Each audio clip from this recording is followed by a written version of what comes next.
दिल को छू लेने वाला अंदाज है। रब करीम ने फरमाया वमा मिन दाब्बतिन फिल अर्द, फरमाया नहीं जमीन पर कोई भी ऐसा चलने वाला, जमीन पर कोई ऐसा नहीं जो चलता हो, इल्ला अलल्लाहि रिज़्कुहा, जिसका रिस्क अल्लाह ने अपने जिम्मे न लिया हो। जमीन पे कोई चलने वाला ऐसा नहीं जिसके रिस्क की जिम्मेदारी रब करीम की ना हो। ये जिम्मेदारी रिस्क किसकी है?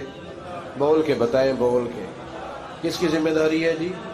अल्लाह। देखिए गौर फरमाएं, यहाँ मुफस्सिरीन ने एक बात लिखी है इस आयत के तहत कि फरमाया जो जमीन पे चलने वाला है उसका रिस्क अल्लाह के जिम्मे।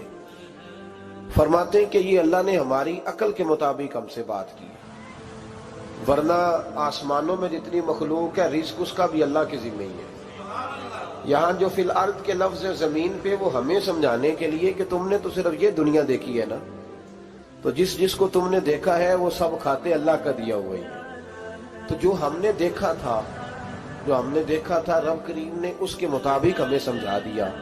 फरमाया कुछ तो तुमने देखे ही नहीं, चलो उनकी तुमसे बात नहीं करते, पर जो तुमने देखे हैं उन सब का रिस्क किसके जिम्मे है? अल्लाह के। मेरे रसूल करीम सैयद आलम सल्लल्लाहु ताला अलैहि वसल्लम कुरान मजीद की जब तर्जुमानी करते, वजाहत करते, तो महबूब पाक सल्लल्लाहु अलैहि वसल्लम भी कोई इश्काल रहने नहीं देते थे, कोई इश्काल नहीं रहने देते थे। मेरे महबूब करीम अलैहिस्सलातु सलाम ने फरमाया अल्लाह पे भरोसा रख के सवेरे निकल जाना रिस्क की तलाश में। किस पे भरोसा रखना है? निकलना तुम्हारे जिम्मे है। ये ना कहना कि घर बैठूंगा तो यही आएगा, निकलना तुम्हारी जिम्मेदारी है। जितनी जिम्मेदारी है वो पूरी करना। अल्लाह पे भरोसा करके निकल जाना तुम्हारी जिम्मेदारी है। रब का जिम्मा है तुम्हें रिस्क देना, वो जरूर तुम्हें रिस्क पहुंचाएगा। या रसूल अल्लाह सल्लल्लाहु अलैहि वसल्लम किस तरह पहुंचेगा? तो जरा हुजूर के लफ्जों का हुस्न भी देखिए। नबी पाक सल्लल्लाहु अलैहि वसल्लम ने फरमाया जिस तरह मौत तुम्हें ढूंढ लेती है ना कि तुम कहां मौजूद हो, जब वक्त आता है तो इंसान पाकिस्तान में हो तब भी आ जाता है, जद्दा में हो तब भी आ जाता है, मक्का में हो या मदीना तैयबा में वक्त फिर भी आ जाता है। फरमाया जिस तरह मौत तुम जहां भी हो तुम तक पहुंच जाती है ना, इस तरह तुम्हारा रिस्क भी तुम जहां मौजूद होते हो अल्लाह वहां पहुंचा देता है, पहुंचा देता है। तो या रसूल अल्लाह सल्लल्लाहु अलैहि वसल्लम किस अंदाज में? तो फरमाया निकल जाना तुम्हारी जिम्मेदारी है। फरमाया सवेरे परिंदे भी निकल जाते हैं और शाम को जब लौटते हैं तो अल्लाह उन्हें पेट भर के रोजी अता फरमाता है।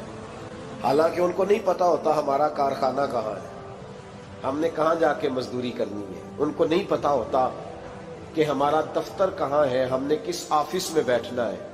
उनको नहीं पता होता कि हमने कहाँ जाके माल खरीदना है और कहाँ से हमने फिर उसको दोबारा बेचना है। उन्हें खबर नहीं होती, अल्लाह पे भरोसा करके निकल जाते हैं। निकलना तो तेरे जिम्मे है कि नहीं?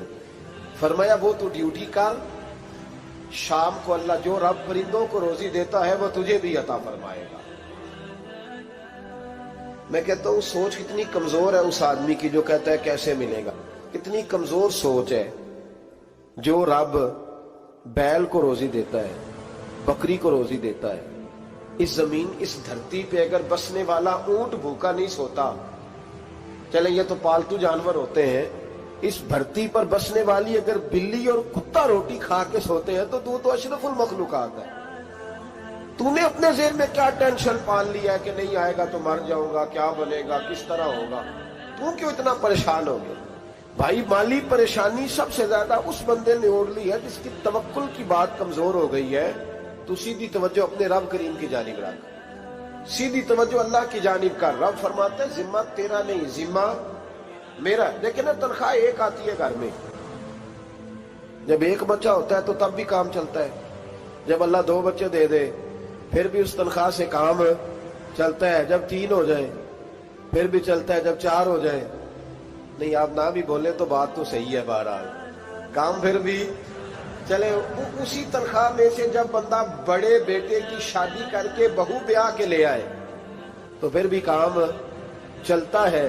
और जब उस बेटे को अल्लाह बच्चे अता कर दे तो उसी घर में, उसी आंगन में, उसी छत के नीचे काम चलता है। तो फिर तू मान जाना कि चलाने वाला तू नहीं, चलाने वाला कोई और है। फिर तू मान जा के चलाने वाला कोई تو اس وقت جب تنخواہ تیری لگی تھی تو کہتا تھا ابا ابھی میری شادی نہ کر، میں بیوی کو کیسے کھلاؤں گا؟ تو وہی شخص ہے جس کی چھت کے نیچے پھر 1.5 درجن پوتے بھی پل رہے اور گزارا ان کا بھی ہو رہا ہے۔ تو رزق کا ذمہ کس کا ہے؟ اللہ کا ذمہ۔ اب ہمیں پتہ ہے پہلی بات تو پریشانی اس لیے اتار دینی چاہیے کہ ذمہ ہمارا ہے ہی نہیں۔ اب دوسری بات یہ کہ ذمہ داری کس کی ہے؟ اللہ حکیم بھی ہے اور علیم بھی ہے، حکیم بھی ہے اور جانتا بھی ہے اور اسے پتا بھی ہے کہ دینا کس طرح ہے۔ اب ہم پتہ کیا کہتے ہیں؟ کہتے ہیں وہ جو بندہ پجاروں میں بیٹھا ہے وہاں اسے نہیں بیٹھنا چاہیے، تو میرا حق تھا۔ تجھے زیادہ پتا ہے کہ اللہ کو؟ بول کے بتانا کس کو پتہ زیادہ ہے؟ کیوں جی؟ تو آپ اصل ٹینشن پتہ کب لگتی ہے؟ جب بندے کہتے ہیں نہیں وہ پجاروں میری تھی، میرا حق تھا۔ وہ جب گزرتی ہے نا پاس سے مہران کے تو مہران والا ٹینشن بڑی لیتا ہے، حالانکہ اللہ کو زیادہ پتا ہے کہ وہ حق۔ ایک بات اپنے ذہن میں یاد رکھ لیں، رٹ لیں کہ جو میرے لیے بہتر تھا میرے رب نے مجھے دے دیا، تو بات ختم ہو گئی۔ بس وصل اچھا ہے نہ فراق اچھا ہے، یار جس حال میں رکھے وہی حال اچھا ہے۔ بس جو میرے حق میں بہتر تھا میرے رب نے مجھے، مسئلہ یہ ہے کہ تو اس پہ راضی ہونے کو تیار نہیں۔ حضرت علی کرم اللہ تعالیٰ وجہ الکریم نے میرے نبی پاک کی ایک حدیث بیان کی ہے، اور جناب علی جب یہ حدیث بیان کیا کرتے تھے تو حضرت مجاہد فرماتے ہیں یوں لگتا تھا کہ جیسے حضرت علی ہمیں ہر پریشانی سے نکال رہے ہیں۔ مولا علی شیر خدا رضی اللہ تعالیٰ عنہ فرماتے ہیں کہ مجھے میرے نبی پاک صلی اللہ علیہ وسلم نے ایک طریقہ دیا تھا ٹینشن فری ہونے کا۔ آپ فرماتے ہیں مجھے تو بڑا راس آیا ہے، تم بھی اگر کر لو گے تو تمہیں بھی فائدہ دے گا۔ کہا وہ کیا؟ حضرت علی کہنے لگے محبوب علیہ السلام نے فرمایا تھا لوگوں تم اللہ کے دیے ہوئے تھوڑے رزق پہ راضی ہو جاؤ، وہ تمہاری تھوڑی عبادت سے تم سے راضی ہو جایا کرو گا۔ بس تم 2 نفل بھی پڑھو گے تو اللہ راضی ہو جائے گا، تم 1 رکوع بھی سویرے اٹھ کے پڑھو گے تو وہ راضی ہو جائے گا، وہ تمہارے 313 درود شریف سے راضی ہو جائے گا، تم اس کے دیے ہوئے تھوڑے رزق سے راضی ہو جاؤ۔ ٹینشن اس لیے ہوتی ہے کہ ہم راضی نہیں جو اس نے ہمیں دیا ہے۔ وہ حل میں مزید کی جو دوڑ ہے نا، حل میں مزید کی، بے قدرہ کچھ قدر نہ جاتی، کیتی خوب تسلی ہو، دنیا دار پجاری زردے، کتیاں دے گل ٹلی ہو، بک بک روشن اکھیاں تکیو ویک حویلی کلی ہو، تے کوچ نصیر اساں جد کیتی پہ جانی تھر تھلی ہو۔ تو یاد رکھیں یہ جو ہے نا مصیبت کے مال آ کیوں نہیں رہا، وہ سامنے والا پلاٹ میرے گھر کے سامنے ہے گھر کے سامنے، پر رجسٹری میرے نام کیوں نہیں؟ یہ مصیبت سانس نہیں لینے دیتی۔ موٹر سائیکل کھڑی کرتا ہے نا جب آ کے دکان سے روٹی کھانے آتا ہے، دفتر سے گھر آتا ہے، کاروبار سے آتا ہے، تو جہاں موٹر سائیکل کھڑی کرتا ہے وہ ٹینشن بڑی ہے کہ کبھی میری ہو جائے نا یہ والی جگہ تو میں یہاں بھی بورڈ لگاؤں اپنے نام۔ اس نے مالی پریشانی پیدا کی۔ تو جس حال میں ہے، کیونکہ تو نے اپنا یہ حال خود نہیں بنایا، جس نے بنایا ہے وہ بڑا بہتر جانتا تھا کہ تو اسی حال میں اسے اچھا لگتا ہے۔ تو اسے اسی حال میں، ایک بزرگ تھے تو ان کی طبیعت بڑی علیل ہو گئی، بیمار ہو گئے، تو اللہ نے آزمائش دی تو کیڑے پڑ گئے وجود میں۔ ایک کیڑا یہاں سے کھا رہا تھا، اللہ والے بڑے راضی رہتے ہیں اس کی رضا پہ، تو کیڑا یہاں کھا رہا تھا تو نیچے گر گیا، تو بابا جی نے اٹھا کے پھر وہاں رکھ لیا۔ کہنے لگے جب اس نے تیری ڈیوٹی مجھے کھانے کی لگائی ہے تو میں اس بات پہ راضی ہوں، تو نیچے کیوں گرتا ہے؟ بٹ ٹھیک ہے کھا، جب اس نے تجھے ڈیوٹی جو تیری لگائی۔ سالبہ بن عبد الرحمان ایک صحابی تھے، سالبہ غالباً نبی پاک صلی اللہ علیہ وسلم کی خدمت میں آئے، کہنے لگے یا رسول اللہ صلی اللہ علیہ وسلم غربت بڑی ہے، میرے لیے دعا کریں اللہ زیادہ مال دے۔ تو محبوب صلی اللہ علیہ وسلم نے فرمایا تو جس حال میں اچھا ہے وہ تیرے لیے بہتر ہے، اس میں تو ہے وہی حال تیرے لیے۔ مشکل ہے نا یہ جواب سننا۔ کہتے پیر صاحب فلان جگہ سے تویز آیا، وہاں تو وارے نے آرے ہو گئے، تو آپ کے ہاں؟ تو میں کہتا ہوں یہ تویز دینے والا اگر تویز دے کے امیر بناتا ہے تو پہلے خود کیوں نہیں بنتا؟ یہ خود تو 150 کا تویز بیچ رہا ہے، اپنی بیچارے کی حالت یہ ہے۔ اگر اتنا ہی تویز اس کا چلتا ہوتا تو پہلے 5 پجاروں اس کے دروازے پہ کھڑی ہو۔ عجیب چکر ہے اور عجیب جگہ لوگ الجھ گئے، سمجھتے ہی نہیں بات کو۔ یا رسول اللہ صلی اللہ علیہ وسلم دعا کر دے، تو محبوب نے کیا فرمایا؟ فرمایا تو جس حال میں ہے نا وہ حال تیرے لیے بہتر ہے، اسی میں رہ۔ کہ نہیں حضور دعا کرے، فرمایا सालबा तू बाज आ जा, हुजूर दुआ करें, फरमाया तू बाज आ जा। 2-3 दफा का जिद की, महबूब ने फरमाया जा फिर अल्लाह तुझे ज्यादा पैसे देगा। चंद बकरियां खरीदी, इतनी बरकत हुई कि बकरियों के रेवड़ बन गए। फिर कुछ बकरियां बेच के गाय खरीद ली, उनके भी रेवड़ हो। फिर कुछ ऊंट ऊंटनियां ले ली, रेवड़ ही रेवड़। पहले 5 वक्त मस्जिद में आते थे, अब फजर और इशा रह गई। फिर माल ज्यादा हुआ तो मदीने शहर में कोई जगह ही नहीं, मदीने से बाहर हवेली खरीदी, फिर जुमा ही रह गया। जुमे के जुमे आते, ज़कात का हुक्म आया। मेरे नबी करीम अलैहिस्सलाम ने हजरत अबू हुरैरा को भेजा, फरमाया जा उसे क्या तेरी ज़कात बनती है 2.5%। 10 करोड़ रुपया हो तो कितनी ज़कात बनती? भाई 1 करोड़ की 2.5 लाख हुई ना, तो 10 करोड़ की कितनी हुई? तो बड़ी मुसीबत है जब बैंक से मैसेज आता है ना कि 25 लाख निकल गया तेरे अकाउंट से। बहुत बड़ी मुसीबत, बड़ी टेंशन होती है। एक साहब मेरे पास आए, उनकी जमीन अचानक महंगी हो गई। अचानक पहले कुछ 15-16 लाख की एकड़ जमीन थी, फिर वो करोड़ की हो गई। तो मेरे पास आए, कहने लगे वो 10 करोड़ रुपए बनते हैं तो ज़कात। तो मैंने कहा आपने क्या किया? जरी जमीन पे उशर आता है, उस पर ज़कात नहीं आती, तो आपने क्या किया? कहने लगे वो कुछ सोसाइटी के रूल के मुताबिक मैंने फाइलें वगैरह ले ली है, अब मैं ना कभी मौका आएगा तो उनको बेचूंगा। तो मैंने कहा अब तो आपका ये माल हो गया बिजनेस का, तो अब तो उस पर ज़कात आएगी। 10 करोड़ पे जब 25 लाख सुना तो कहने लगे फौरन देनी पड़ती है कि थोड़ी थोड़ी से भी काम चल जाता है। तो मैं उनका चेहरा देखने लगा, मैंने कहा नहीं वो तो आपको पता है, वैसे हजरत उमर फरमाया करते थे बांट के ना दो, कोशिश करो किसी एक को दो, चलो किसी का तो कुछ बन जाए, तो एक को ही देनी चाहिए। कहने लगे तो मतलब ये ऐसा ही हुक्म है? मैंने कहा आप किसी और से तहकीक कर लें। अब ये भाई लेते वक्त नहीं तुझे टेंशन हुई कि 15 लाख का करोड़ हो गया, तो उस वक्त ही तूने कहा कि या अल्लाह, तो ये कैसी सोच है मुसलमान? किस तरह का इसका? हमारे यहां जब किसी आदमी पे हालात खराब होते हैं ना, तो सबसे पहले वो इस तरह करता है कि जो मैं कहीं अल्लाह के रास्ते में देता हूं पहले उसे बंद करो। जिस रास्ते तुझे आ रहा था पहले तूने वो रास्ता ब्लॉक किया। हजरत अस्मा बिन्त अबी बकर सिद्दीक कहती है मैं हुजूर को मस्जिद के लिए, इदारे के लिए, साहबे सुफा के लिए कुछ दे रही थी, तो मैंने गिनना शुरू किया तो हुजूर मुस्कुराने लगे। हुजूर मुस्कुराते क्यों है?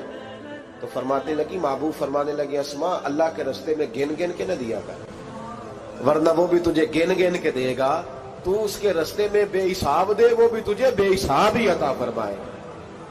लेकिन पहले ये वाला पहले दरवाजा बंद करो, यहां से पैसे खत्म हो रहे हैं। तो इस तरह करना भाई। इस दफा सूट जरा गर्मियों वाले ना खरीद, लेकिन जो तो अल्लाह के रास्ते में दे रहा है उसे देता रहे। लेकिन हम अपना नुकसान करते हैं, ज्यादती करते हैं अपने साथ। मैंने आपको पहले भी बताया था प्यार की बोली है, फिर बोलता हूं। एक बड़े बड़े प्यार वाले दोस्त हैं, एक दफा मुझे कहने लगे कि आप कई दफा ऐलान करते हैं तो मुझे अच्छा नहीं लगता, और आप इदारा भी बहुत ज्यादा बनने वाला है, बड़ी चीजें मैं देखता हूं जो हो तो बड़ा निजाम अच्छा हो जाए, आप दुआ करें अल्लाह मुझे पैसे दे तो मैं बड़े सारे खर्च करूंगा उसके रास्ते। तो मैंने कहा या अल्लाह इसे 10 करोड़ दे, ये 9.5 करोड़ तेरे रास्ते में दे देगा। तो चुप कर गया, जिस तरह आप नहीं कर गए सारे, तो चुप कर गया वो भी। उसने कहा जी नहीं जी इंशाल्लाह करेंगे। तो मैं क्या भलिया अजे तो दुआ पई हुंदी आ, अभी तो वो आएंगे तो तब देखी जाएगी।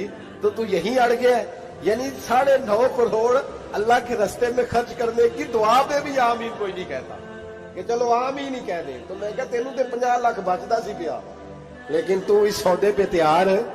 जब ये सोच होती है, ये गलत सोच है। ये बात तो अगर तुम मुस्कुराने वाली, लेकिन ये सोच सही नहीं। हजरत उस्मान गनी रज़ी अल्लाह ताला अन्हु कहते हैं जिस वक्त नबी पाक सल्लल्लाहु अलैहि वसल्लम ने ऐलान किया ना जंग के मौके पर कि 800 सिपाहियों का खर्चा चाहिए, कहते मेरे पास 600 का था।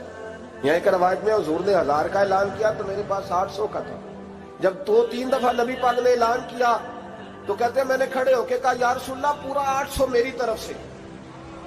कहते मैंने 200 सिपाही का खर्चा उधार उठाया, लेकिन पूरे 2 महीने नहीं गुजरे थे, रब करीम ने मुझे कई गुना करके पैसे वापस अता फरमा दिए। पर बात तो ये है कि तेरी वहां लौ लगी हो, तू तजारत करता है उन लोगों के साथ जो क्या दे सकते। तो सालबा के पास हुजूर ने पैगाम भेजा, पहले तो कहा तेरे लिए बेहतर नहीं माल, जब इसरार किया तो बड़ी बरकत हो गई, बड़ा आया तो फरमाया ज़कात दे, 2.5% ज़कात है। अब जब सोचा कि 5 ऊंटों पे एक बकरी जाएगी और बड़ा सारा मुझे देना पड़ेगा। अब जब गौर किया तो ये तो ना कहा कि मैं नहीं देता। हजरत अबू हुरैरा से कहने लगे, नबी करीम अलैहिस्सलाम की खिदमत में अर्ज करना कि मैं खुद आऊंगा। हजरत अबू हुरैरा ने आके अर्ज की, या रसूल अल्लाह सल्लल्लाहु ताला अलैहि वसल्लम, हुजूर वो कहते थे मैं खुद आऊंगा। तो कहते महबूब ने ठंडी सांस ली, फरमाया उसे कहा था कि तेरे लिए माल बेहतर नहीं, अब हलाक हो गया है, हाय अफसोस हलाक हो गया। उनको भी थोड़ी देर के बाद एहसास हुआ कि ये मैंने क्या किया, नबी पाक को ही कह दिया नहीं है, हुजूर को कह दिया बाद में आऊंगा। अब दौड़े आए, अर्ज की हुजूर मैं सारा कुछ लेके आया हूं, कबूल कर ले। महबूब ने फरमाया गोया बिलाल हबशी की खुश्क खजूर भी कबूल है, और सुहैब रूमी एक अट्टी बान की लाए तो वो भी कबूल है, और अम्मार बिन यासर और मुसअब बिन उमैर अगर 2 दिनार दे जाए और कोई पुराना जोड़ा किसी सिपाही के लिए छोड़ जाए तो वो भी कबूल है, लेकिन तू अपना लाखों लेके चला जा, तेरा कोई नहीं कबूल। माफ कर दे। फरमाया जा माफ किया, पर पैसे लेके ना आना। अगले साल फिर आए, बंधे हुए हाथ हैं। महबूबा मैं दौलत का क्या करूंगा, आग लगानी है, कबूल कर ले। पर मैं तू ले जा, तेरा नहीं कबूल। गिरा जो उनकी निगाह से वो संभल नहीं सकता। हुजूर ने विसाले जाहिरी किया तो जनाब सिद्दीक अकबर के पास आए, लाखों का माल, अबू बकर कबूल कर लो। तो जनाब सिद्दीक अकबर कहने लगे उसका कर लो जिसका नबी ने नहीं किया, चल जा, कोई नहीं चाहिए। हजरत उमर के जमाने में कहत पड़ गया, बारिशें नहीं होती, गल्ला नहीं मिलता, हालात खराब है, माली तौर पे बुहरान आ गया, गुर्बतें, मजबूरियां, तकलीफें। आके रोए, उमर मेरा कबूल कर लो, मुझे माफी तो मिल गई थी ना। फरमाया माफी अपनी जगह पे, पर जिसका मुस्तफा ने कबूल नहीं किया। बहुत सारे लोगों को पता ही नहीं कि उनका कबूल ही नहीं हुआ, और वो उलझे हुए, उन्हें खबर ही नहीं कि असल बात क्या है। फरमाया जिसका मुस्तफा करीम ने कबूल नहीं किया, अब हीरे और जवाहरात भी लेके आए तो भूखे मरेंगे, पर उसका कबूल, उस बात पे राजी रहो, इस हाल में अल्लाह ने रखा हुआ, उस हाल में राजी रहो। जो मुसीबत है ना देखनी के, वो भी मेरे पास, तुम्हें क्या पता, कभी पूछ तो सही उससे वो किस मुसीबत का शिकार है, जो माली तौर पे बड़ा अमीर है। तो उसकी तरफ देख के अपना दिल बुरा करता है। बस जिस हाल में रब ने रखा है उस हाल में रह। हजरत उस्मान गनी के जमाने में तो वो विसाल कर गए, लेकिन भाई तू जिस हाल में तेरा रब तुझे रखता है उस हाल में रह, तेरी माली परेशानियां खत्म हो जाएंगी। मैंने पहले भी शायद आपको एक दफा कहा था, मैं तालीम से फारग हुआ तो मेरे एक उस्ताद और मेरे कुछ दोस्त कहने लगे अफ्रीका आ जाएं आप, भाई बहुत बड़ा इदारा है, उसको चलाएं, उसको संभालें। तो मेरी वालदा से मैंने कहा, उस तबीयत होती है ना इंसान की, मेरा भी दिल लग गया। मेरी अम्मा पढ़ी नहीं थी, लेकिन अल्लाह ने दानाई बड़ी अता फरमाई थी, हिकमत बड़ी थी, सियानी बड़ी थी। तो मैंने कहा अम्मा जी तो मुझे साउथ अफ्रीका की दावत हो रही है, तो आप क्या कहती हैं? तो उठ के मेरे पास आ गए और मुझे उन्होंने अपने बाजुओं में ले लिया, फिर मेरा माथा चूमा। कहने लगी पुत्र मैं तो वाल भी ना पोट के देवा किसी ने, हमने दौलत का क्या करना, तो अल्लाह का नाम लेके कहीं बैठ जा, रब करीम रौन के लगा देगा, खैर हो जाए। तो मेरे भाई याद रखें, इन चीजों से थोड़ा सा देखें ना, कनात करें, जो अल्लाह ने दिया उस पर राजी हो जाए। अल्लाह बड़ा मेहरबान है, वो आसानियां कर दिया करता है। तो याद रखें मेरे रसूल करीम अलैहिस्सलाम ने एक तो हमें दर्स ये दिया है कि तू समझ जा, कुरान ने हमें बताया है कि रोजी तेरी जिम्मेदारी नहीं, रोजी किसकी जिम्मेदारी है? अल्लाह की। और दूसरी बात ये कि जो अल्लाह ने तुम्हें दिया है उस पर तू राजी हो जा, तेरी माली परेशानियां खत्म हो जाए। और फिर हुजूर सल्लल्लाहु अलैहि वसल्लम ने फरमाया मजहबी तौर पर जब देखो तो आगे देखो, और दुनियावी तौर पर जब देखो तो पीछे देखो, परेशानी खत्म होगी। मजहबी तौर पर जब देखो, जो 5 नमाजें पढ़ता है वो तहज्जुद पढ़ने वाले को देखे, और जो तहज्जुद पढ़ता है वो इशराक चाश्त पढ़ने वाले को देखे, और जो बंदा इशराक और चाश्त पढ़ता है फिर उसको देखे जो सारा दिन मुस्तफा पे दरूद पढ़ता है। ऊपर ऊपर देखे कि मैंने और नेक होना है, और नेक। और जब माली मामला है तो फिर नीचे देख, अगर तू बैठा ना पजारों पे तो फिर टूडी वाले पे नजर कर, उसका क्या हाल है। और अगर तू वहां बैठा है तो देख मेहरान वाला भी तो गाड़ी चला ही रहा है ना, और अगर तू वहां है तो मोटरसाइकिल वाला देख, और तू वहां है तो फिर साइकिल वाले पे नजर, और अगर तू साइकिल वाला है तो पैदल वाले को देख, अगर तू किराए के मकान में रहता तो फिर झोंपड़ी वाले को देख। اور اگر تو جھونپڑی میں رہتا ہے تو پھر بھی پریشان نہ ہونا. کچھ ایسے بھی ہیں جنہیں جھونپڑی بھی نصیب نہیں, جو سڑک پہ لیٹے ہوئے. اور اگر تو تندرست ہے نا تو کبھی جا کے اسپتال میں دیکھ حال کیا ہے, لوگ کس حال میں. تو ہم شکر نہیں ادا کرتے, اس کا نقصان کیا ہوتا ہے, نعمتیں چلی جاتی ہیں. اللہ فرماتے ہیں لئن شکرتم لازیدنکم, تو شکر ادا کر میں نعمتوں میں اضافہ کر دوں. تو بھائی مالی پریشانی کا تیسرا سبب یہ ہے کہ ہم دیکھتے ہیں مالی طور پر اوپر, تو پھر ہمیں طبیعت بگڑتی ہے. اور پھر مالی پریشانیوں کے کچھ اور اسباب بھی ہیں. امام شافعی فرماتے ہیں جن گھروں میں لوگ فجر کی نماز کے وقت سوئے ہوتے ہیں ان گھروں میں رزق نہیں آتا. آپ فرماتے ہیں فجر کا وقت اللہ کے دینے کا وقت ہے, اس وقت اللہ بانٹتا ہے. حضور صلی اللہ علیہ وسلم کا فرمان ہے نا حدیث میں,